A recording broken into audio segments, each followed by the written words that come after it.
What was Mordor before Sauron? It's a question not many think to ask, but one that opens a strange and shadowed door in Middle-earth's history. When we think of Mordor, we see the realm of the Eye, a desolate wasteland of fire and ash, where orcs march endlessly, and the dark tower of Barad-dûr looms against skies choked with smoke. But Sauron wasn't always there. In fact, for thousands of years, Middle-earth existed without his dominion over the Black Land. So what was Mordor before it became the stronghold of darkness we know from the Third Age? Let's journey into the deeper lore of Tolkien's world to uncover what we can truly say about this mysterious realm before Sauron made it his own. The land without a master, Mordor existed long before the rise of Sauron, defined by ancient forces that shaped Middle-earth itself. At its fiery heart stood Orodruin, Mount Doom, a volcano unlike any other in Arda. What many don't realize is that Orodruin was not Sauron's creation. According to Tolkien's writings in the Peoples of Middle-earth, the great volcano was among the ancient works of Melkor, the first Dark Lord. When the world was young and still being shaped, Melkor rebelled against the harmonious designs of the other Valar, introducing discord and extremes into the fabric of creation itself. He kindled great fires across Arda, and Orodruin's flames were among these primordial scars. This is crucial to understand. The fire that would one day forge the One Ring was not kindled by Sauron. It was a remnant of Melkor's earliest corruption of the world, a fire with unique properties that no forge of elf, dwarf, or man could match. Sauron didn't create this power. He discovered it and recognized its potential. In the earliest ages, when the elves awoke and began their great migrations, they gave names to the lands they encountered or glimpsed from afar. Mordor in Sindarin means simply black land, Mor for dark or black, and Dor for land. This linguistic evidence presents us with an intriguing possibility.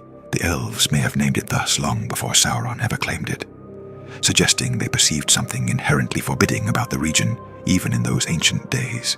Whether this darkness was purely geographical, a landscape of black volcanic rock and shadowed valleys, or something more spiritually significant, a lingering resonance of Melkor's influence, Tolkien does not explicitly tell us.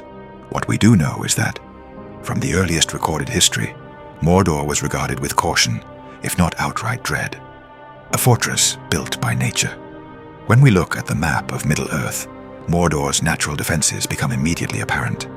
It is encircled by formidable mountain ranges, the Ash Mountains, Ered Lithwi, to the north, and the Mountains of Shadow, Ephilduath, to the west and south. These create a natural fortress with only a few narrow entrances, most notably the Black Gate, Morannon, to the northwest. There's been speculation among fans about whether Sauron might have raised or enhanced these mountains himself, much as Melkor once raised the Thangorodrim, or the Valar raised the Pelori in Valinor. However, Tolkien's writings give us no definitive evidence of this. The most straightforward reading suggests these mountains were natural features that Sauron later fortified, rather than geographical features he created. What makes Mordor's position particularly significant is its isolation from the centers of Elvish and early Númenórean power. During the Second Age, when Sauron was seeking a stronghold, most elves were concentrated in Lindon, Erugion, and later Lothlorien, all far to the west and north. The Númenóreans were primarily establishing colonies along the western coasts. Mordor, tucked away inland behind its mountain barriers, offered seclusion from watchful eyes. This position wasn't just defensive. It was strategic. From Mordor, Sauron could exert influence in multiple directions, towards the realms of men to the south and east, towards the Elvish kingdoms to the west, and even towards Rhovanion and the future lands of Gondor to the north. It was a nexus point that allowed him to divide and conquer, playing different peoples against each other while building his strength. But beyond its military significance, Mordor held another feature that made it uniquely valuable: its contrasts. A land of sharp contrasts. One of the most overlooked aspects of Mordor is that it was never a homogeneous wasteland. The northwest region around Orodruin, the plateau of Gorgoroth, was indeed barren and volcanic, likely from the earliest times. But the southern plains around Lake Nurnen tell a markedly different story. In this region, 4 rivers converged to form a sizable inland sea. The volcanic soil, rich in minerals, made these southern plains surprisingly fertile. When Sauron established his realm, he created vast slave-worked farms here to feed his armies. But the land's agricultural potential was not his doing. It was a natural characteristic, arising from the same volcanic forces that rendered other parts of Mordor so desolate. The Nurnen Basin, with its rivers and lake, provided exactly this combination. So before Sauron's arrival, this southern region may well have supported plant life and wildlife, even if no civilization had claimed it. Perhaps it was a hidden valley of green amid the more forbidding landscapes to the north, a place where hardy grasses and shrubs took root, where animals came to drink, and where the occasional traveler might have found respite from the barren highlands. This duality of desolation and fertility, existing side by side, is a characteristic feature of Tolkien's world-building. Just as the dark forest of Mirkwood had the enchanted stream that caused forgetfulness, or as the dead marshes concealed the remnants of an ancient battlefield, Mordor too contained within it a paradox, a land both dead and alive. Early inhabitants, shadows in the passes. When we search the canonical texts for evidence of who or what lived in Mordor before Sauron, we find very little. Tolkien never speaks of lost kingdoms or forgotten peoples within its borders. There are no ruined cities mentioned, no ancient monuments, no tombs of long-dead kings as we find in regions like Arnor or the Barrow Downs. This silence itself is telling. It suggests that throughout the First Age and early Second Age, Mordor remained largely uninhabited by organized societies of elves, men, or dwarves. It was a place passed through, rather than settled. But one notable exception exists. Shelob, the monstrous spider, daughter of Ungoliant. In The Two Towers, Tolkien explicitly states that she was there before Sauron and before the first stone of Barad-dûr. She had established her lair in the high pass of Cirith Ungol, feeding on whatever unfortunate travelers might attempt the treacherous crossing. Shelob's presence confirms 2 important facts. First, that even before Sauron came to Mordor, it was already home to creatures of malice, beings drawn to darkness and isolation. Second, that there must have been at least occasional traffic through Mordor's mountain passes, enough prey to sustain a predator of Shelob's appetite, whether men, elves, or beasts. Interestingly, when Sauron later established his domain, he did not drive Shelob away or attempt to control her. As Tolkien tells us, his cat, he calls her, but she owns him not. They existed in a state of mutual tolerance, Sauron recognizing that her presence served his purposes by guarding one of the approaches to his realm, and Shelob content to have a steady supply of prey, courtesy of Sauron's prisoners and enemies. This relationship hints at a deeper truth, that Mordor, even before Sauron's arrival, was already a place that attracted and harbored creatures aligned with the darker aspects of Arda's nature. It was a refuge for those who thrived in shadow. The choice of Mordor. According to unfinished tales, Sauron began building Barad-dûr around the year 1000 of the Second Age. This was approximately 1,000 years after the defeat of Morgoth and Sauron's initial retreat into the shadows. For centuries, he had dwelled farther east, in the vast lands of Rhûn, slowly rebuilding his strength and gathering new followers. His choice to move westward and establish his fortress in Mordor was deliberate and calculated. He was advancing his pieces on the board, positioning himself to challenge the growing power of the elves and the Númenóreans. Mordor was not part of his original domain. It was a new acquisition, chosen for specific strategic advantages. But the choice went beyond mere geography. In Mordor, particularly in Erodruin, Sauron found something uniquely suited to his purposes. Here was a fire that contained echoes of his former master's power, a remnant of the primordial forces that had shaped Middle-earth. This was a flame that could be harnessed for works of great power and terrible sorcery. When he began construction of Barad-dûr, Sauron did not need to transform the land around it. The plateau of Gorgoroth was already bleak and lifeless, a volcanic wasteland suitable for his purposes. He built upon what was already there, intensifying rather than altering. This is the key to understanding Mordor before Sauron.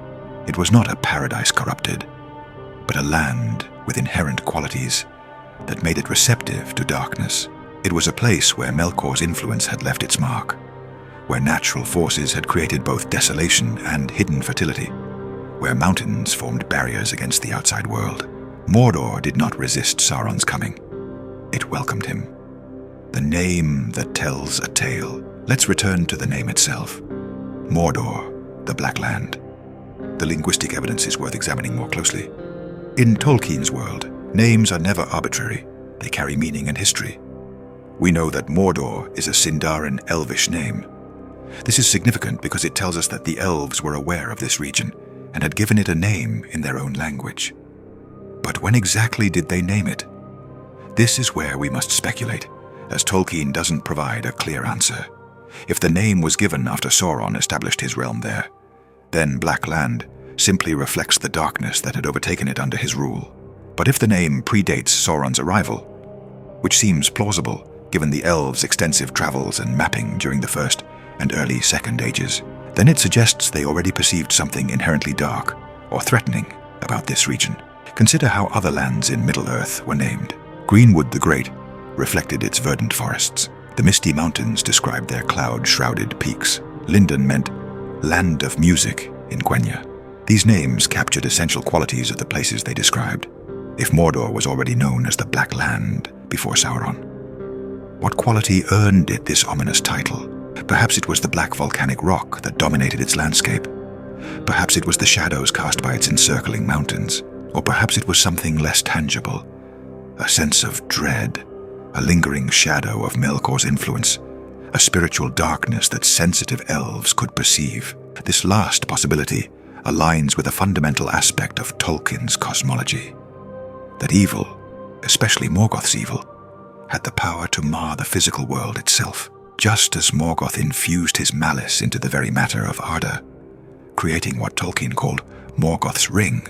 So too might certain places retain a shadow of his influence, a spiritual taint that perceptive beings could sense. If this is true, then Mordor's darkness predated Sauron not just physically, but spiritually. It was already a place aligned with shadow, not necessarily evil in itself, but conducive to works of darkness. The avoidance pattern. Another telling sign comes from the pattern of settlement and travel around Mordor in the early ages. When the Númenóreans began establishing colonies and trade routes in Middle-earth during the Second Age, they deliberately chose paths that went around Mordor rather than through it. Even before Sauron built his fortress, the early maps of the Númenórean mariners show routes that skirt the edges of the Black Land. They preferred the longer coastal routes to the south, or the passes through Rovanion to the north, avoiding the more direct path through Mordor's mountains. This avoidance cannot be explained by mere geography. The Númenóreans were master engineers and road builders, capable of creating highways through formidable terrain. That they chose not to forge routes through Mordor suggests they perceived something unwelcoming about the land itself. Later, when the Númenórean exiles founded the Kingdom of Gondor, they established a line of watchtowers facing Mordor, the Towers of the Teeth at the Morannon, and fortifications like Minas Ithil at the western passes. These were built during a time when Sauron was believed to be defeated, yet the Gondorians still felt the need to watch the Black Land. They knew, perhaps instinctively, that it was a place that would draw evil again. The Whispers of the Wild. Speculative inhabitants. While Tolkien provides us with limited canonical information about who or what inhabited Mordor before Sauron's arrival, there are several intriguing possibilities worth exploring. Some speculate that wandering tribes of Easterlings, or Proto-Haradrim, may have occasionally passed through southern Mordor, particularly around Lake Nurnen, where water and arable land were present. These nomadic peoples might have used it as a seasonal refuge rather than establishing permanent settlements. The absence of ruined cities or ancient monuments suggests no major civilization took root there, but temporary encampments seem plausible. Another possibility concerns the Druidain, or wild men. These mysterious forest dwellers were described by Tolkien as among the earliest inhabitants of Middle-earth. While their known territories were primarily in the forests of Beleriand and later Druadan Forest near Gondor, their ancient migration patterns could have taken small groups through the more habitable regions of southern Mordor. The presence of orcs in pre-Sauron Mordor also merits consideration. Although Tolkien doesn't explicitly mention them dwelling there before the Dark Lord's arrival, orcs as a species existed since the First Age, having been bred by Morgoth from corrupted elves. It's possible that scattered bands took refuge in Mordor's mountains after their master's defeat, drawn to the shadow and isolation the region offered. The most tantalizing possibility concerns the forgotten beasts, creatures from the dark corners of Arda's creation that survived into later ages. Just as Shelob made her home in Mordor's passes, other ancient and nameless creatures might have lurked in its deeper valleys and caves. Tolkien's world is populated with beings like the Watcher in the water and the nameless things beneath Moria that Gandalf encountered. Remnants of an earlier world that found homes in places untouched by the light of the Valar. In his letter, number 144, Tolkien mentions that there are other things more ancient in the world than Sauron, creatures from before the world was made. Some of these primordial beings might have found in Mordor's volcanic landscape a reminder of the world's fiery birth, and made their homes there long before the coming of elves or men. Conclusion: the land that waited. As we piece together the fragments of lore and evidence, a clearer picture of pre-Sauron Mordor emerges, not a blank slate waiting to be defined, but a land with its own ancient character and purpose. Mordor before Sauron was a place of stark duality. Its northwest was a volcanic wasteland, dominated by Orodruin's smoldering presence, a wound in the world left by Melkor's primordial discord. Its southeast was surprisingly fertile, with rivers feeding into Lake Nuinen and soil enriched by volcanic minerals. It was neither paradise lost nor hell incarnate, but something more complex, a land shaped by the same forces that forged all of Middle-earth, yet marked by extremes that set it apart. It was a natural fortress, enclosed by mountains that predated any Dark Lord's designs. These mountains didn't merely defend, they isolated. They created a pocket of Middle-earth cut off from the light and influence of the Valar and the Elves, a place where ancient shadows could linger undisturbed. The name itself, Mordor, the Black Land, speaks to how it was perceived by the Free Peoples long before Sauron claimed it. Whether named for its black volcanic rock or some deeper spiritual darkness, it was already a place approached with caution, skirted rather than traversed. Mordor wasn't corrupted by Sauron. It was completed by him. He recognized in its geography, its isolation and its primal fire, a reflection of his own nature and ambitions. In Orodruin's flames, he found the perfect forge for his greatest work. In its mountains, he saw walls that needed only fortification. In its fertile south, he discovered lands that could sustain his armies. So what was Mordor before Sauron? It was a warning unheeded, a scar on the face of Middle-earth that spoke of earlier wounds and ancient discord. It was a place where Melkor's influence had left its mark, creating not evil itself, but conditions favorable to it, a spiritual and physical landscape receptive to darkness. Sauron didn't transform Mordor against its nature. He fulfilled what was already written in its bones. Where others saw desolation, he saw potential. In the end, Mordor before and after Sauron tells us something profound about Tolkien's understanding of evil, that it doesn't create so much as it distorts. Mordor was always the Black Land. Sauron simply made it more fully itself, amplifying the darkness that was already there, and neglecting the glimpse of life it offered. And perhaps that is the most chilling truth of all, that the seeds of darkness were already sown in the very foundations of the world, waiting only for the right hand to cultivate them.